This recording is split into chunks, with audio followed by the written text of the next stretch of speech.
주님은 영이시니 예배하는 자가 영과 진리로 예배할지니라. 하나님의 은혜를 감사드립니다. 오늘 주일을 맞이하여 이 자리에 나와서 예배합니다. 이 시간도 우리의 찬양과 예배를 받아주시옵고 우리의 마음과 정성을 다하는 예배 되게 하여 주시옵소서. 성부와 성자와 성령 하나님 임재하시고 영광받아 주시옵소서. 예수님의 이름으로 기도합나이다. 아멘. 자리에서 일어나셔서 임재를 같이 부르겠습니다. 하늘의 문을 여소서, 이곳을 주목하소서. 주를 향한 노래가 꺼지지 않으니 하늘을 열고 보소서. 이곳에 임재하소서. 주님을 기다립니다. 기도의 향기가 하늘에 닿으니 주여 임재하여 주소서. 이곳에 오셔서 이곳에 앉으소서. 이곳에서 드리는 예배를 받으소서. 주님의 이름만이 오직 주의 이름만 이곳에 있습니다. 이곳에 오셔서 이곳에 앉으소서. 이곳에서 드리는 예배를 받으소서. 주님의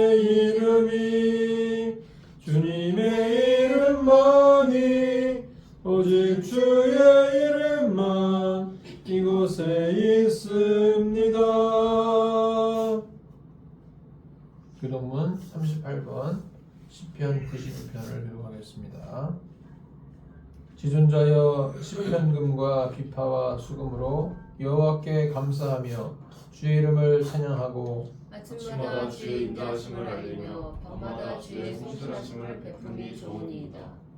여호와여 주께서 행하신 일로 나를 기쁘게 하셨으니 주의 손이 행하신 일로 말미암아 내가 높이 외치리이다.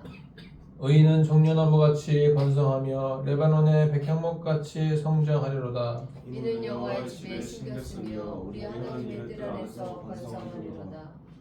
그는 늙어도 여전히 결실하며 진액이 풍족하고 빛이 청청하니 여호와의 정직하심과 나의 바위 되심과 그에게는 불의가 없음이 선포되리로다. 아멘. 아멘. 사도신경으로 신앙을 고백하겠습니다. 나는 전능하신 아버지 하나님 천지의 창조주를 믿습니다. 나는 그의 유일하신 아들 우리 주 예수 그리스도를 믿습니다. 그는 성령으로 잉태되어 동정녀 마리아에게서 나시고 본디오 빌라도에게 고난을 받아 십자가에 못 박혀 죽으시고 장사된 지 사흘 만에 죽은 자 가운데서 다시 살아나셨으며 하늘에 오르시어 전능하신 아버지 하나님 우편에 앉아 계시다가 거기로부터 살아있는 자와 죽은 자를 심판하러 오십니다. 나는 성령을 믿으며 거룩한 공교회와 성도의 교제와 죄를 용서받는 것과 몸의 부활과 영생을 믿습니다. 아멘. 자리에 앉아서 찬송가 38장을 부르겠습니다. 예수 우리 왕이여 이곳에 오셔서 우리가 왕께 드리는 영광을 받아주소서. 우리는 주님의 백성, 주님은 우리 왕이라. 왕이신 예수님 오셔서 좌정하사 다스리소서. 예수 우리 주시여 이곳에 오셔서 우리가 주께 드리는 찬양을 받아 주소서.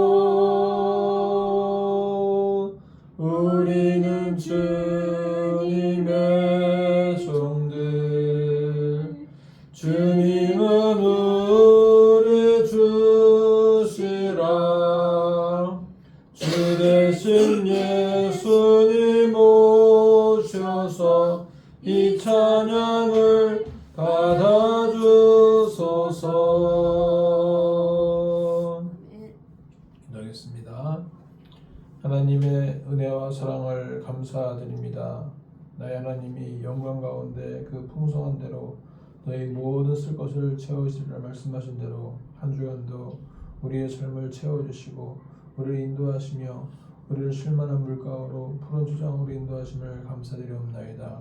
한 주간 지나면서 우리의 마음속에 지었던 모든 죄악들을 하나님의 은혜와 사랑 가운데 그리스도의 피로 말끔하게 씻겨 주시옵고 우리의 모든 허물과 죄를 덮어 주시옵고 눈처럼 희게 깨끗하게 씻어 주시기를 원하옵나이다.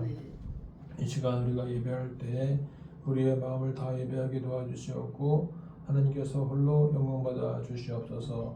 말씀 가운데 은혜를 더해 주시고 말씀을 잘 이해할 수 있는 명철함을 더해 주시고 하나님을 경외하는 지혜로운 마음도 더하여 주시옵소서.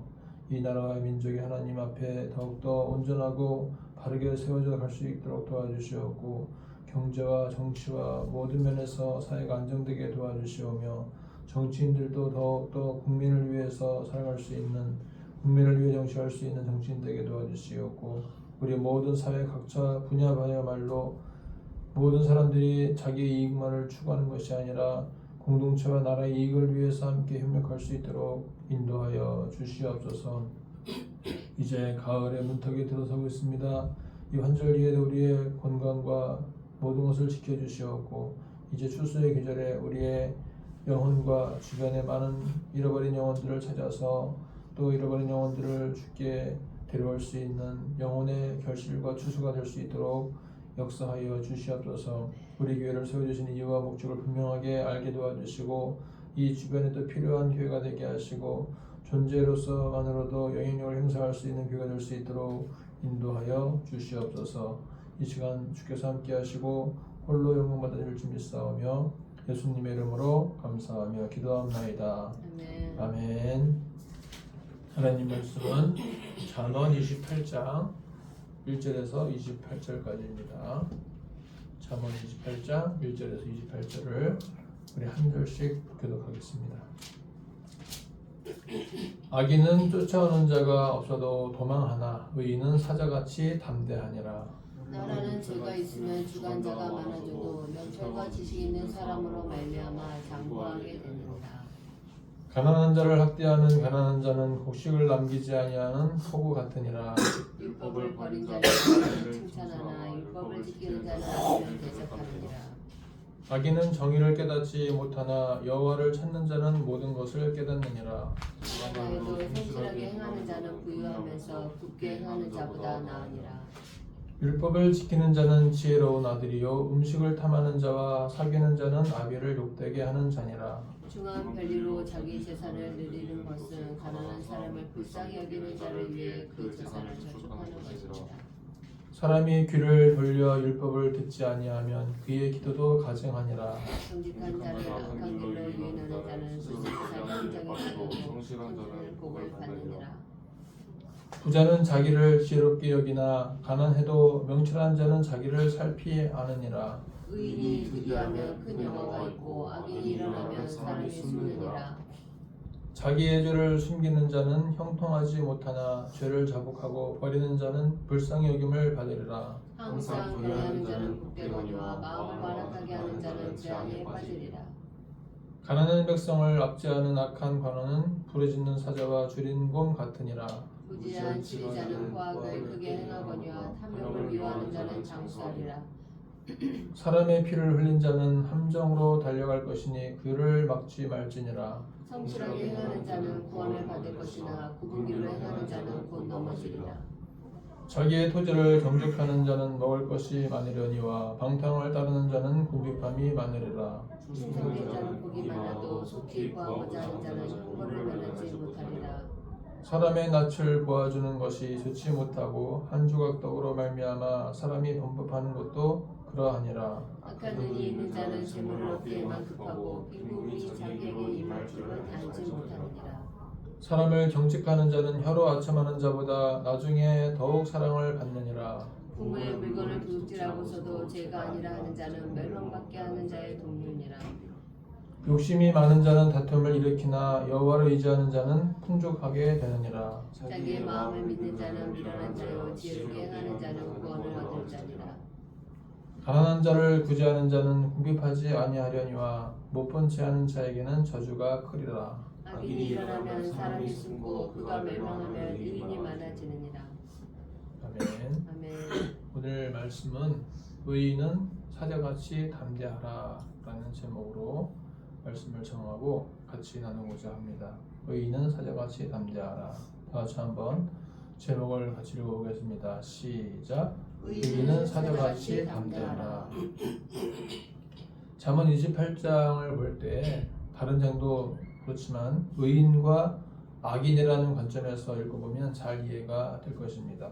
1절 말씀에도 보게 되면 의인은 사자같이 담대하나 악인은 쫓아오는 자가 없어도 도망간다 라고 말씀을 하고 있습니다.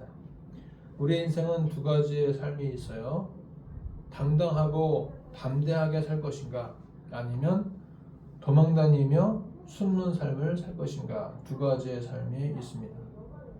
의인의 삶은 언제나 당당하고 담대한 삶을 살아갑니다. 뭘 해도 자신감이 있고 떳떳합니다. 여러분 사자가 주춤거리거나 우물쭈물대는 거 맞습니까? 먹이를 보면 지체 없이 달려듭니다. 사자는 동물의 왕이에요. 사자는 두려울 게 없습니다. 그 누구도 사자에게 함부로 덤비지 못합니다. 우리가 의인이라면 사자같이 담대해야 합니다. 하나님의 자녀로서 우리는 당당할 필요가 있습니다. 무슨 일을 하든지 당당하게 해야 합니다. 그런데 악인은 그러지 못해요. 악인은 쫓아오는 자가 없어도 도망갑니다. 아담의 두 아들이 있었죠. 가인과 아벨. 가인은 뭐였어요? 농사를 짓는 자였고 아벨은 양치는 자였습니다. 어느 날 하나님께서 가인의 제사를 받지 않고 아벨의 제사만 받자 가인이 화가 났습니다. 분노가 나서 아벨을 쳐 죽였습니다. 그리고 멀리 도망갔어요. 멀리 도망가서 가인은 에녹이라는 아들을 낳고 그 아들의 이름을 따라서 에녹성을 만들고 누군가 공격해오는 것을 막았습니다. 아무도 공격해오지 않았지만 혼자 무서워서 성을 쌓았고 그 누구도 오지 못하게 방어막을 형성한 것입니다. 호크마 주석에 보게 되면 이런 말이 있어요. 악인이란 한마디로 하나님을 모르는 자로서 스스로 범한 악행에 따른 죄의식이나 보복의 공포로 인하여 항상 그 마음이 눌려 있어서 누구든 두려워하고 의욕의 눈으로 살핀다 라고 그렇게 주석을 하고 있습니다. 민수기 32장 23절 보시게 되면은 뭐라고 되어 있냐면 너희가 만일 그같이 아니하면 여호와께 범죄함이니 너희 죄가 반드시 너희를 찾아낼 줄 알라 그랬습니다. 여기서 그같이 아니하면이라는 말은 여호와께 복종하지 아니하면 즉 이방인과 싸워서 그들을 무찌르지 아니하면이라는 뜻입니다. 여호와께 복종하지 않고 또 이방인들을 쫓아내지 않는 것이 죄인데 그러한 사람이 바로 범죄자이고 그런 사람은 반드시 죄가 찾아내고 따라다니는 것입니다. 죄는 범죄자를 찾아내고 언제나 범죄자를 따라다닙니다. 그래서 이런 말 있죠. 죄짓고는 못 살아. 그런 말 있죠. 죄짓고는 못 살아. 도둑이 재발 저린다라는 말이 있죠. 아무도 뭐라고 하지 않았는데 혼자 죄책감으로 괴로워합니다. 악한 일을 행하는 자는 늘 두려움에 빠져 있습니다. 늘 죄의식에 빠져 있습니다. 뭔가 늘 불안해요. 돈을 꾸고서 갚기로 했다가 제 날짜에 갚지 못한 사람은 늘 불안합니다. 답답하고 힘들죠. 빚쟁이들이 길거리에서 만날까봐 두려운 것입니다. 시편 53편 5절 보게 되면 그들이 두려움이 없는 곳에서 크게 두려워하였으니 너를 대항하여 진친 그들의 뼈를 하나님이 흩으심이라. 하나님이 그들을 버리셨으므로 내가 그들에게 수치를 당하게 하였도다. 악인들은 하나님의 심판을 기다릴 뿐입니다. 자, 히브리서 10장 27절 읽어볼까요? 시작. 오직 무서운 마음으로 심판을 따르는 것과 대적하는 자를 태울 맹렬한 불만 있으리라. 악인들은 뭐만 남았어요? 불만 남은 거예요. 불심판. 죄인들은 하나님의 무서운 심판만이 남아있는 것입니다. 그래서 늘 두려운 거죠. 죽음이 두렵고 누가 했을까봐 두려운 것입니다. 그래서 버즐이라는 사람이 이렇게 말했어요. 두려움은 타락된 영혼의 증거다. 왜 두려워하는가? 그 사람이 타락했기 때문에 두려운 것이다 라고 설명합니다. 아담이 먹어서는 안 될 선악과를 먹고 난 다음에 죄책감이 생기고 두려움이 생기니까 하나님의 낯을 피해 숨었습니다. 불순종하니까 죄책감이 들었고 죄책감과 분노와 두려움이 몰려와서 숨어버린 거죠. 그래서 이 모든 것은 죄를 지은 결과로 나타나는 현상인 것입니다. 메툴레라는 사람이 이렇게 얘기했어요. 추격하는 자가 없어도 도망한다면 하나님이 자기 군대를 거느리시고 직접 쫓아오시는 것을 보게 될 때는 어떻게 할 것인가? 이제 스스로 죄를 짓고 도망가는데 두려움 때문에 도망가잖아요. 그런데 만약에 마지막 날에 하나님께서 큰 군대를 거느리고 막 달려들어서 이 죽일로 막 하면서 막 쫓아오신다면 얼마나 무섭겠냐는 거죠. 자, 욥기 20장 24절 보게 되면 이렇게 말씀합니다. 그가 철병기를 피할 때에는 놋 화살을 쏘아 꿰뚫을 것이요. 철병기를 피하니까 놋 화살로 쏴서 꿰뚫는다는 거죠. 뭘 피할 데가 없어요. 철병기를 피하면 놋 화살을 쏘기 때문에. 욥기 15장 20절을 보니까 환난과 역경이 그를 두렵게 하며 싸움을 준비한 왕처럼 그를 쳐서 이기리라 그랬습니다. 환난과 역경이 오게 되면 두려움이 생기는 거죠. 내가 또 죄를 지어서 이런 것인가 하는 두려움에 빠지게 됩니다. 신명기 28장 25절 읽어볼까요? 시작. 여호와께서 내 적군 앞에서 너를 패하게 하시리니 내가 그들을 치러 한 길로 나가서 그들 앞에서 7길로 도망할 것이며 내가 또 땅의 모든 나라 중에 흩어지고. 죄인들은 한 길로 갔다가 7길로 도망가는 거죠. 악인들도 한 길로 쳐들어갔다가 7길로 도망가는 것입니다. 레위기 26장 30절 보게 되면 너희 남은 자에게는 그 원수들의 땅에서 내가 그들의 마음을 약하게 하리니 그들은 바람에 불린 잎사귀 소리에도 놀라 도망하기를 칼을 피하여 도망하듯 할 것이요 쫓는 자가 없어도 엎드러질 것이라 그랬습니다. 바람에 불린 잎사귀 소리에도 민감하게 반응하는 거죠. 누가 왔나? 누가 나를 해치려고 왔나? 하면서 무서워하는 거예요. 그리고 쫓는 자가 없는데 갑자기 엎드려져요. 그래서 이 죄를 지은 사람들은, 악인들은 항상 피해 다니고 숨어 다니고 도망 다니고 그러는 것입니다. 반면에 하나님을 알고 하나님의 은총을 구하고 하나님의 뜻대로 사는 의인들은 때로는 자범죄를 지어요. 스스로 죄를 짓지만 그러나 바로 회개하고 기쁨을 얻고 또 사자처럼 앞만 보고 달린다는 것입니다. 여러분, 그게 중요한 거죠. 우리가 죄를 지어도 낙심하지 말고 회개한 다음에 다시 사자처럼 달려가면 되는 거죠. 그리스도 안에서 참 자유를 얻는 것, 그리고 삶의 표대를 발견한 바울은 뒤에 있는 것을 잊어버리고 앞에 있는 것을 잡으려고 쫓아간다라고 고백했었습니다. 빌립보서 3장에 나와 있는데 같이 한번 읽어보겠습니다. 12절부터 시작. 내가 이미 얻었다 함도 아니요 온전히 이루었다 함도 아니라 오직 내가 그리스도 예수께 잡힌 바 된 그것을 잡으려고 달려가노라. 형제들아, 나는 아직 내가 잡은 줄로 여기지 아니하고 오직 한 일, 즉 뒤에 있는 것은 잊어버리고 앞에 있는 것을 잡으려고 표대를 향하여 그리스도 예수 안에서 하나님이 위에서 부르신 부름의 상을 위하여 달려가노라. 바울은 표대를 향해 달려가다 보니까 죄를 지을 시간도 없어요. 그러나 물론 죄인이기 때문에 늘 죄를 짓겠지만 회개하고 또 달려가는 거죠. 그게 중요하다는 거죠. 거리낌이 없는 양심을 지키고 하나님의 사랑 안에 거하는 자들은 매우 거룩한 보살피심과 마음의 평정을 누리게 됩니다. 의인은 사자같이, 젊은 사자같이 담대하느니라. 할렐루야. 아멘. 아무리 위태한 중에도 그들에게는 의뢰할 수 있는 능력의 하나님이 계신 것입니다. 여러분 두려워하지 마시기 바랍니다. 담대하시기 바랍니다. 그러므로 우리는 빵이 옮겨질지라도 두려워하지 않으리라. 의인은 어떤 곤란에 부딪히더라도 그것으로 기가 꺾이지 않습니다. 아무것도 나를 요동시키지 못하리라. 거꾸로 때림을 당하여도 넘어지지 아니합니다. 고린도서 4장 8절 보게 되면 이렇게 말씀하죠.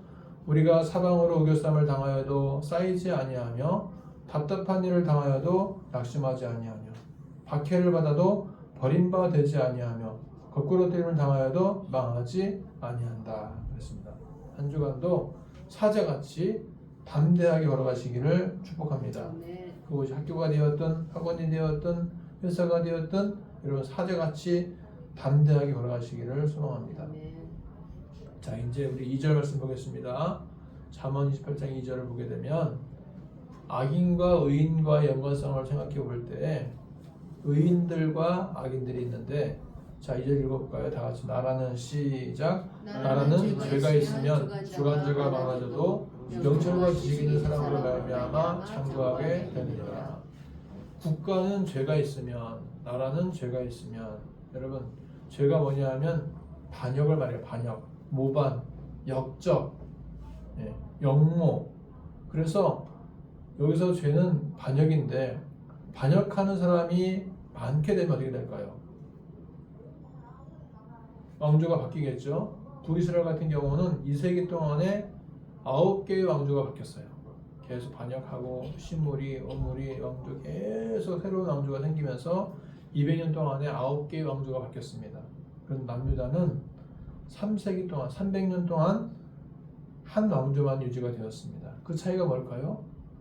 죄 때문에, 반역의 죄 때문에 악인들이 자꾸 막 일어나려고 하고 통치자를 대적하고 하다 보니까 계속해서 왕조가 바뀌었던 것입니다. 그런데 남쪽 왕조는 하나님의 은혜 가운데 한 왕조로 다윗과 솔로몬과 르호보암으로 아사 왕으로 계속해서 히스기야 왕까지 유지가 되었다는 것입니다. 그래서 악인이 판을 치게 되면 나라가 시끄러운 거예요. 의인이 있는 나라는 안정을 되찾게 되는 것입니다. 어떤 공동체든지 마찬가지예요. 욕심이 가득하고 아주 악인으로 가득 찬 사람, 그런 공동체에는 항상 분열과 분쟁과 다툼과 싸움이 있고요. 의인들이 모인 곳에는 항상 거룩함과 의로움과 화평함이 있는 것입니다. 악인은 언제나 죄를 도모하고 악행을 계획합니다. 그러다 보니까 북이스라엘 정권은 계속 바뀌었어요. 특히 악한 왕 중에 한 명인 아합 왕은 어마무시한 왕이었습니다. 사람 죽이는 것 우습게 생각하고 항상 그 악한 부인과 결혼을 해서 더 악해졌던 것입니다. 그런데 의인은 남에게 피해를 주면서까지 이득을 얻으려고 하지 않습니다. 정정당당하게 하나님 말씀대로 살아가는 것입니다. 그래서 무서움도 없고 두려움도 없습니다. 자, 이제 우리 마지막 세 번째 3절 같이 보겠습니다. 3절에는 가난한 자와 또 학대하는 가난한 자를 보게 되는데, 자, 가난한 자를 학대한 가난한 자 읽어볼까요? 다 같이 시작. 가난한 자를 학대하는 가난한 자는 곡식을 남기지 아니하는 포구 같으니라. 여기 가난한 자를 학대하는 가난한 악인은 이렇게 바꾸면 되는 거죠. 가난한 자를 학대하는 가난한 사람, 가난한 악인. 주님께서 두 빚진 자의 비유를 설명하셨는데요. 마태복음 18장 보시게 되면 두 명의 빚진 자가 나옵니다. 한 사람은 1만 달란트 빚진 자고 한 사람은 6천 데나리온 빚진 자였어요. 근데 주인이 1만 달란트 빚진 자를 용서해주고 탕감해 주었습니다. 다 너 안 갚아도 괜찮아. 1만 달란트면은 수백억 수천억이에요. 어마어마한 돈이죠. 그런데 그 빚진 것을 이제 탕감받은 그 사람이 자기한테 빚졌던 얼마예요? 100데나리온 빚진 자. 자기한테는 100데나리온을 빚진 자에게는 막 멱살을 잡고서 막 끌고 가는 거야. 감옥으로. 빨리 갚아. 자기는 몇백억을 탕감받았는데 자기한테 불과 100데나리온 빚진 동료를 만나서 막 멱살을 잡고 그렇게 한다고 하는 것에 대해서 이 주인이 화가 났어요. 야, 내가 너한테 1만 달란트나 다 빚을 탕감해줬는데 고작 100데나리온 빚진 자를 네가 이렇게 감옥에 집어넣을 수 있어? 너 다시 감옥에 들어가 했던 것입니다. 여러분 그렇게 하면 돼 안 됩니까? 돼요 안 돼요? 안 되는 거죠. 그러니까 자기가 용서를 많이 받았으면 남도 용서할 줄 알아야 되는 거고 자기가 은혜를 많이 받았으면 은혜를 베풀 줄을 알아야 되는 거예요. 그래서 가난한 자를 학대하는 가난한 자는 어떤 자냐면 악인들을 말하는 것입니다. 악인들. 자, 가난한 자들이 서로에게 아주 몰인정하게 행동하는 경우가 가끔 있죠. 자기도 가난한 주제에 또 다른 가난한 자에 대해서 아주 몰인정하고 모른 체 하는 경우가 있습니다. 그렇게 하면 돼야 돼요? 안 되는 거죠. 가난한 자가 가난한 자를 돌봐야 되는 거죠. 또 가난을 경험했던 부자가 가난한 자를 돌보기도 해야 되는 것입니다. 그런데 가난한 자를 학대하는 가난한 자는 답이 없는 사람들인 것입니다. 그 인생에 답이 없어요. 그래서 가난과 고생 끝에 권세를 얻게 되는 자는 가난한 사람에게 매우 전제적이고 그러니까 군주처럼 행동하려고 하고 못되게 구는 경우가 있습니다. 자기도 가난했던 적이 있었는데도 불구하고 갑자기 부유자가 되니까 가난한 사람들을 무시하는 것입니다. 그래서 그런 말이 있어요. 가난한 자가 권력을 잡으면 안 된다. 그런 말이 있습니다. 그래서 이 권력을 잡게 할 때에는 항상 정확하게 사람을 봐야 된다는 거죠. 거지를 말등에 태워보라. 어떻게 할까요? 거지가 끝까지 계속 인정사정 없이 타고 간다는 거죠. 적당하게 내려주세요 해야 되는데 이 거지는 계속 끝까지 간다는 거예요. 말등에 탄 이후로는 계속 끝까지 갑니다. 그것이 바로 이 가난한 자로서의 체면도 없고 염치도 없고 그냥 계속 가난한 자로서 그 등에 업혀서 가려고 하는 그런 심보가 되는 것입니다. 그래서 가난한 자를 학대하는 가난한 자는 어떠냐면 폭우가 같대요. 폭우. 어제 우리가 많이 폭우가 내렸잖아요. 자, 이 가을에 추수 때 폭우가 내리게 되면은 곡식들을 다 쓸어버립니다. 남는 것이 없어요. 그래서 가난한 자를 학대하는 가난한 자는 폭우와 같이 그렇게 곡식을 남기지 않는다는 것입니다. 자, 이제 우리는 이 3절 말씀이 오늘 말씀 가운데 27절과 연결이 됐는데 잠언 28장 27절 읽어볼까요? 다 같이 시작. 가난한 자를 구제하는 자는 궁핍하지 아니하려니와 고픈 체하는 자에게는 저주가 크리라. 그래서 오늘 3절 말씀과 27절 말씀이 서로 연결이 되는데 못본 체하지 말라는 거죠. 눈을 숨기지 말라는 거예요. 눈을 가리지 말라는 것입니다. 그래서 항상 지극히 작은 자에게 우리가 자꾸 나눠주고 도와주고 할 필요가 있다는 거죠. 이 말씀은 자비로운 자에게 대한 약속이기도 하고요. 또 자비심이 없는 자에게는 경고하는 말씀이기도 하는 것입니다. 자, 그래서 우리가 결론적으로 오늘 말씀 뭐냐면 악인은 두려움과 분노와 죄책감에 시달려서 늘 도망다니고 피해 다닌다는 거죠. 그러나 의인은 사자같이 담대하게 두려움 없이 항상 두려움 없이 나아가야 된다는 것입니다. 자, 두 번째 결론은 뭐냐면 악행하는 자가 많아질수록 나라는 정권이 계속 바뀌고 의인이 많아질수록 나라는 평안하다는 것입니다. 세 번째 결론은 뭐냐? 가난한 자는 돌봐야 할 대상이지 무시하고 착취할 대상이 아니라는 것입니다. 자, 그럼 적용해 볼까요? 적용. 한 주간도 우리가 사자처럼 담대하게 용기 있게 살아가시기를 소망합니다. 두 번째 적용. 악인이 판을 주는 세상이 아니라 의인이 다스리는 나라가 되기를 기도하시기 바랍니다. 세 번째로 가난한 자를 무시하지 말고 짓밟지 말고 가난한 자를 도와주고 보살피는 한 주간 되시기를 축복합니다. 기도하겠습니다. 하나님 아버지, 오늘 말씀에서는 의인은 사자같이 담대하지만 악인은 언제나 두려움과 무서운 공포로 피해 다니는 것을 보았습니다. 우리의 삶이 악인의 삶이 아니라 의인의 삶이 되어져서 항상 강하고 담대하게 사자같이 담대한 삶으로 나갈 수 있도록 인도하여 주시었고, 한 주간도 우리가 가난한 자를 돌보게 도와주시었고, 우리의 삶이 의인으로서 공동체 화평을 추구하며 하나님의 은혜를 사모하고 나누어주며 살 수 있도록 인도하여 주시옵소서. 예수님의 이름으로 기도합나이다. 아멘. 찬송가 353장을 드리겠습니다. 십자가 분명되어서.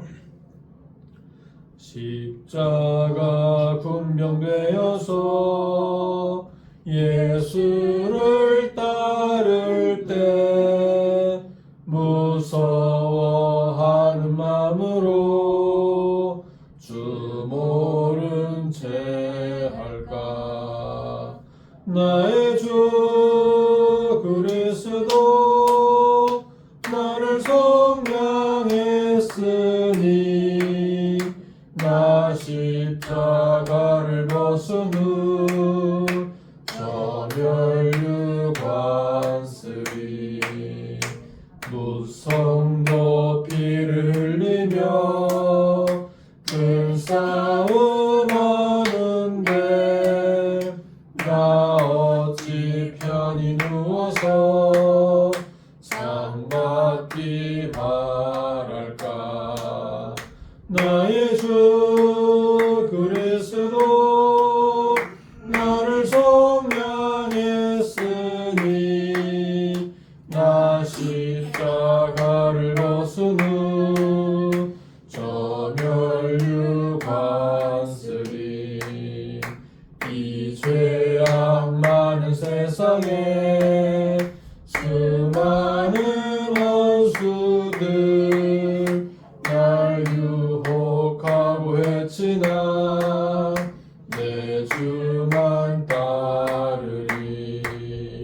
나의 주 그리스도 나를 속량했으니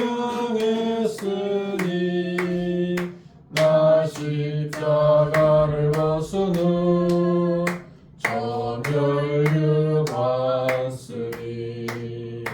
나 멸류관을 쓰려고 돈 바쳐 싸울 때 주 내게 용기 주시사 이기게 하시네. 나의 주 그리스도 나를 속량했으니 나 십자가를 벗은 후 저멸류 관쓰리. 승리의 그날 이르러 십자가 분명들 깨달을 불러 영광을 주님께 돌리리. 나의 주 그리스도 나를 속량했으니 나 십자가를 벗은 후 저멸류 관쓰리. 하나님 감사합니다. 이 시간 예배하게 하시고 말씀 듣게 하시고 헌금하게 하심을 감사합니다. 한 주간 드려진 모든 예물과 헌금 가운데 주님이 복내려 주시었고 하나님의 사람으로 하나님의 제사장으로 믿음의 일꾼으로 바르게 살아갈 수 있도록 인도하여 주시옵소서. 위에서 기도하는 모든 사업마다 교회마다 복 주시고 하나님의 사랑과 은혜로 항상 채워주시옵고 부흥 성장 발전할 수 있도록 주께서 역사하여 주시옵소서. 우리의 모든 약한 무릎을 강하게 만들어 주시고 여러 가지 상처 입은 심령들 위로해 주시옵고 회복시켜 주시옵고 또 우리의 모든 질병도 고쳐 주시옵고 건강한 모습으로 신앙생활 잘할 수 있도록 인도하여 주시옵소서. 주께 모든 것 감사드립니다.